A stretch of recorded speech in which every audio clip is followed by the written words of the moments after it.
All right, welcome back. Let's take a quick time machine back to 2022 when the Biden administration tried to change the way you feel. Remember?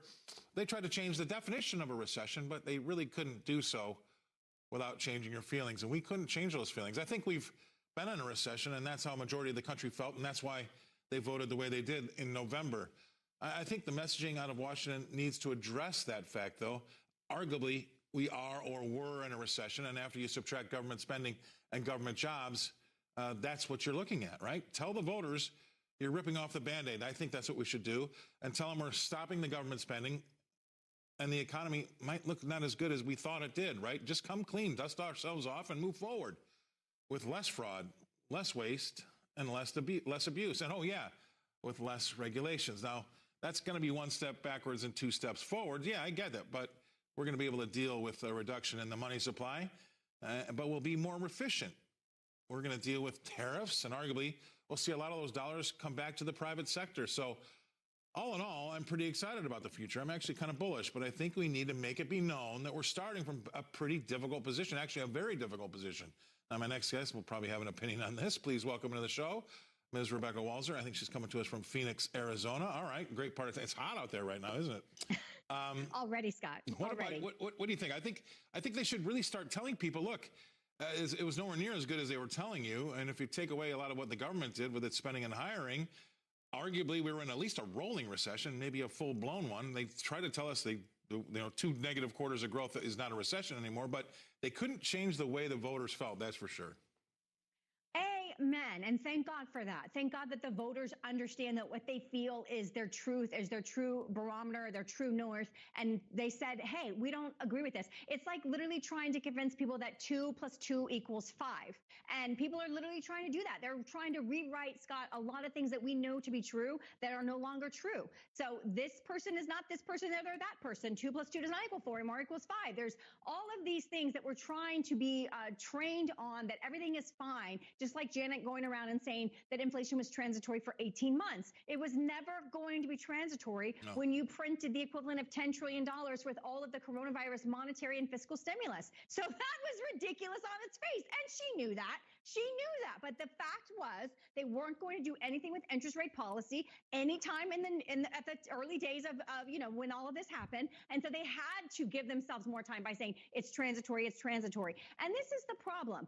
The government has basically done a lot of things. I could give you a list of them. There have been a lot of things that the government has intentionally done, really starting in the 60s. I'll say 60s would probably be a barometer, a differentiator. We moved into a new era of the government trying to dumb the population down with effective and affirmative proactive actions. And now we have gotten to a lot of our country, over half of our country does not pay any federal income tax at all, Scott. So we have a nation of half payers supporting a generation of baby boomers that are about to retire. We don't have tax basis that's anywhere near enough to cover what we promised to pay these baby boomers and Social Security and Medicare benefits.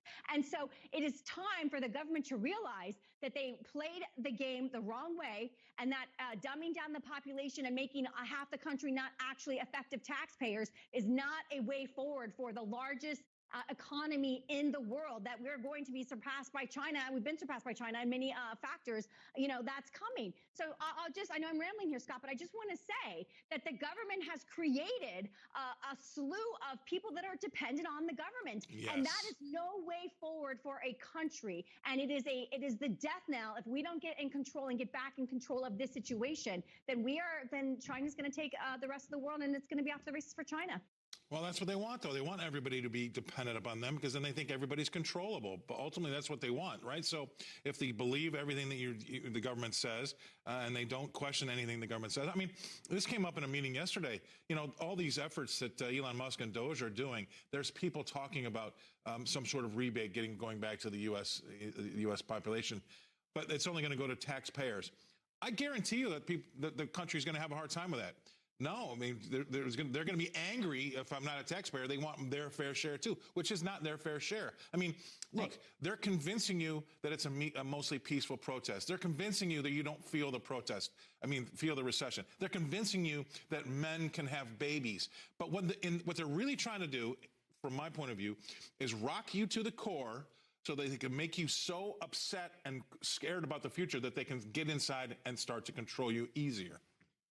There is absolutely no doubt that what you just said is 100% true. There is so much documentation of programs that have been initiated by the federal government, shadow programs that are all designed around control of the individual actions, population control, growth control, all kinds of control, Scott, that they are trying to instill in us. And that's the problem. You can't lead the world from a position of having half of your country or more apathetic. And I'm not saying that everyone's apathetic and half the country's apathetic. Please don't hear that. But what I am saying is it is not workable when half the country is not paying federal income taxes, that we have the world aid, the military, and all the things we have on the backs of less than half of the country. Unacceptable. And we did feel the recession, which is why Donald Trump is president. And so try to fool everybody at your own cost, at your own demise. Good luck to you. And we lose track of it all the time because they really are great at making the shiny new thing over here that get people to look at. It's like a fishing lure. AI and because, you know, we've got, I was driving in the car the other day and I heard, you know, the 68% of the country is against having men participate in women's sports. That's not the headline to me.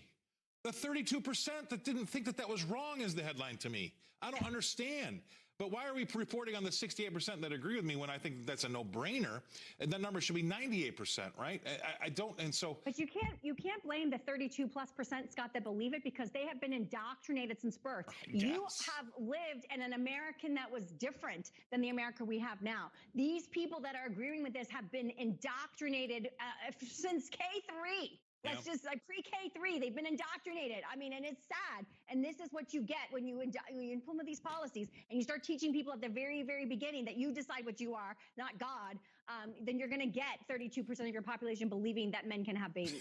You know what? It ends up being very, very expensive for the country. That's for sure. Thank you very much for being on, Rebecca. Rebecca Walser coming to us all the way from Phoenix. Thanks for being on the show, Rebecca. Have a great vacation, though. That's good to